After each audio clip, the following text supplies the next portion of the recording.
Ukrainian forces released more footage Thursday of efforts to defend their territory from Russia's attacks.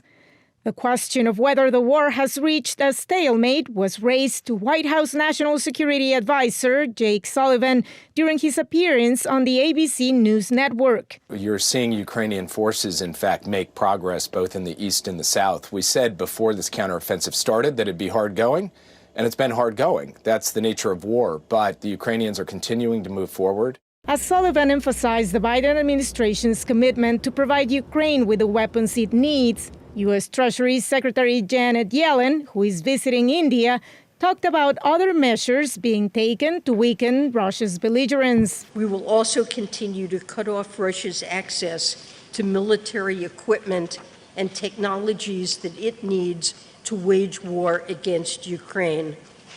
One of our core goals this year is to combat Russia's efforts to evade our sanctions.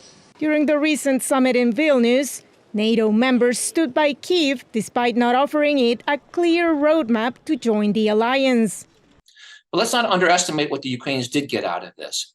First, they got the continued endorsement of support through commitment to long-term security assistance, the provision of military equipment and ammunition. But for that support to remain strong, NATO members must step up their financial contributions, said Republican Senator Dan Sullivan on NBC. It's undermined the sustainability of NATO when only 7 of 31 members of NATO currently meet their 2% of GDP obligation for defense spending. And look, that, in my view, has the potential to undermine even support for Ukraine in the near term and longer term, the support for NATO. U.S. President Joe Biden, however, made it clear last week that Ukraine won't need to wait for NATO membership to receive long-term security assurances. He was referring to a new framework unveiled by the group of 7 of the world's most advanced economies that paves the way to address Kyiv's current and post-war needs.